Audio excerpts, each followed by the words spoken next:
సాంబార్ అన్నం పెట్టు, ఆ పులుసు ఏమైనా ఉంటే అవన్నీ పెట్టు, ఓకేనా? ఓకే అండి. ఏమండి, ఇంట్లో టమాటాలు అయిపోయాయి, వెళ్ళి ఒక 2 కేజీలు టమాటాలు తీసుకుందాం పదండి. మొన్న శాలరీ అందగానే పప్పులు ఉప్పులు కూరగాయలు అని చెప్పి 3000 ఇచ్చాను, మళ్ళీ టమాటా ఉల్లిపాయలు అంటావేంటి?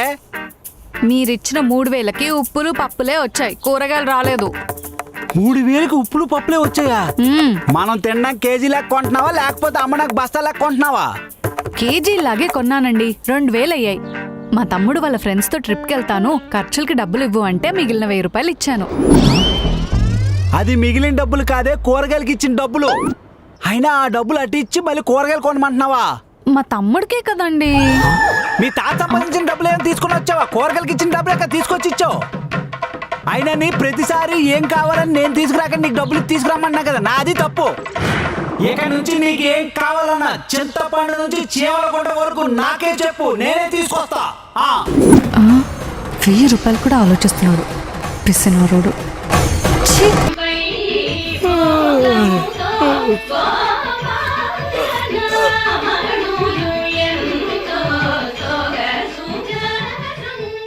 ఏమండి, టీ పెట్టడానికి పాలు కావాలి, మీరే వెళ్ళి తీసుకొస్తారా నన్ను తీసుకురమ్మంటారా?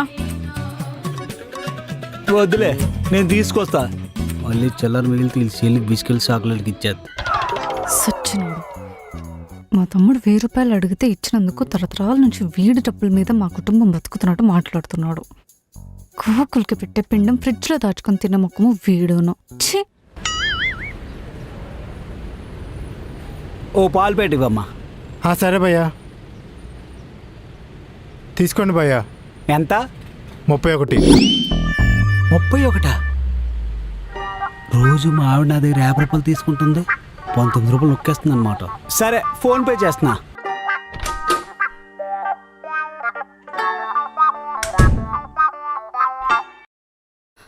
వచ్చేసారా, నేను వెళ్ళి టీ పెట్టి తీసుకొస్తా. ఇప్పుడు అర్థమైంది, మొన్న పెళ్లిలో మీ అమ్మ నెక్లెస్ వేసుకొని తెగ తిరిగేస్తుంది కదా, అది ఎక్కడి నుంచి వచ్చిందో ఇప్పుడు క్లియర్గా అర్థమైంది నాకు. ఏంటండి? రోజు పాలు పెట్టని చెప్పి 50 రూపాయలు తీసుకెళ్తున్నావు, అది 31 రూపాయే, అందులో 19 రూపాయలు మిగులుతుంది. అంటే నెలకి 570 రూపాయలు. అంటే ఏంటండి, ఈ 570 రూపాయలు తీసుకెళ్లి మా అమ్మకి బంగారం నెక్లెస్ కొన్నానంటారా? పాల దగ్గర 570 మిగులుతున్నాయంటే మిగిలిన వాటి దగ్గర ఎంత మిగులుతుందో.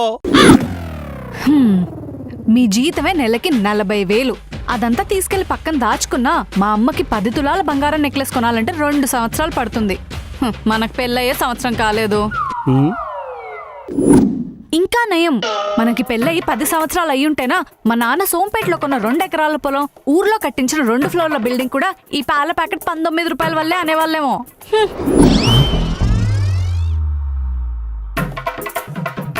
ఏదైనా సరే ఇక నుంచి నాకు క్లియర్గా అర్థమైంది, ఇంట్లో కావాల్సిన అగ్గిపెట్టు కూడా నేనే తీసుకొస్తాను.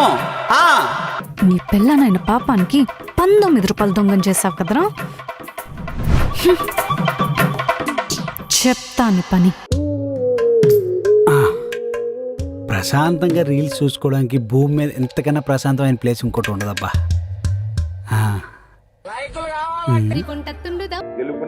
ఏమండి ఏమండి, ఏమైందే?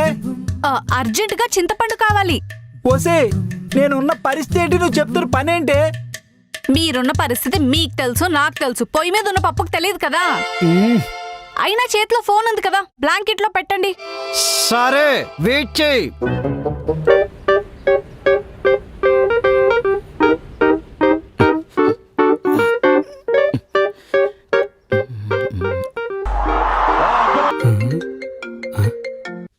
హలో హలో సార్, బ్లాంకెట్ నుంచి. చెప్పండి భయ్యా. సార్, అడ్రస్ కరెక్టే కదా? కరెక్ట్ అడ్రస్ కాబట్టి పెట్టాను కదా భయ్యా, అయినా నేనేమైనా పిచ్చో నా పక్కిది అడ్రస్ పెట్టడానికి? అయ్యో అలా కాదు సార్, జస్ట్ కన్ఫర్మేషన్ కోసం. కన్ఫర్మే, అదే అడ్రస్.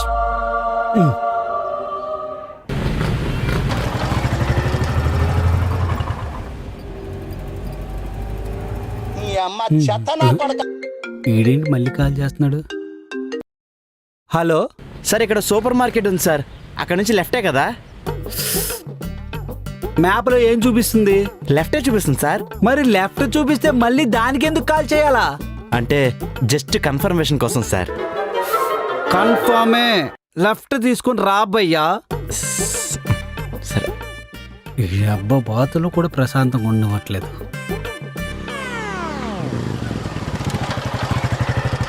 మీరు సిగ్గుపడకండి. Where is the sickness?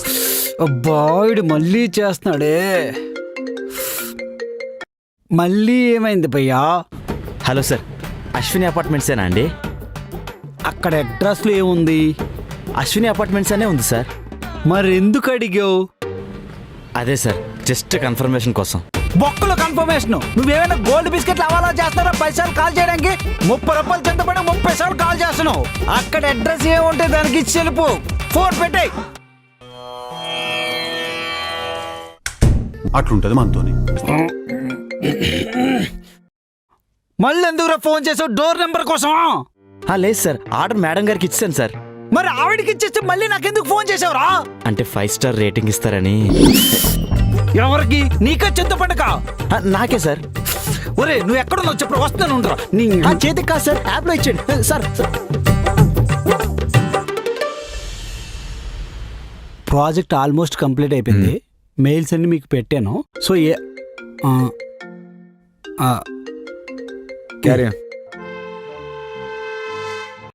Hello hello, పెరుగు ప్యాకెట్ కొనడానికి షాప్కి వచ్చానండి. డబ్బులు కావాలి.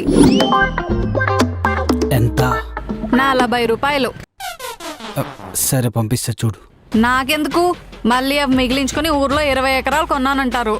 ఇదిగో షాప్ QR కోడ్ పెడతాను, దానికే కొట్టేసేయండి. సరే పంపు. Just 1 minute sir. No problem, carry on. Sorry sir. పర్లేదు. ఇప్పుడు ప్రాజెక్ట్లో ఎక్కడెక్కడ ఇష్యూస్ ఉన్నాయో అవన్నీ మనం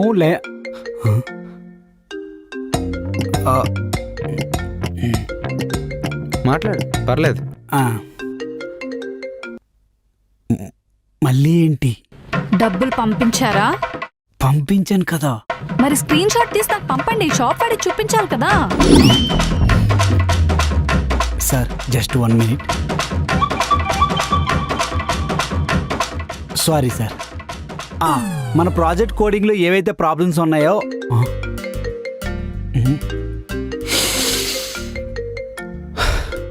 పర్లేదు, లిఫ్ట్ చే. హలో, పెరుగు ప్యాకెట్ ఎక్స్పైర్ అయిపోయిందండి, రిటర్న్ ఇచ్చేసాను.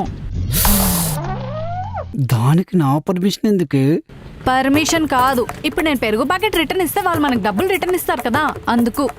ఇస్తే తీసుకో. అమ్మో నాకొద్దు బాబు. మళ్ళీ అందులోంచి 2-3 రూపాయలు మిగిలించుకొని మా తమ్ముడికి బైక్ కొన్నానని చెప్తారు. నాకెందుకు అవన్నీ? అందుకే మీ నంబరే పెట్టాను, వాళ్ళు రిటర్న్ వేస్తారు. సరే సరే. Extremely sorry sir. ఈ కోడింగ్ ఉంది కదా సార్, అందులో ఏవి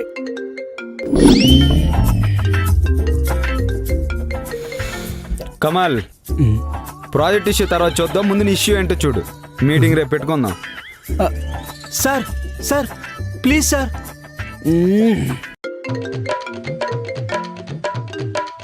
హలో, డబ్బులు వచ్చాయా? వచ్చాయా లేదో చూసి కన్ఫర్మేషన్ చెప్పండి. లేదంటే ఆ 40 రూపాయలు నేను ఉంచేసుకుని మా నాన్నకి బెంజ్ కార్ కొన్నానని చెప్తారు. లే, నా సెల్ ఏమన్నా చూసినావా? నాకేం తెలుసు నాన్న, ఎత్తుక్కో. యాడ్ పెట్టి యాడ్ మర్చిపోయినా ఏమో.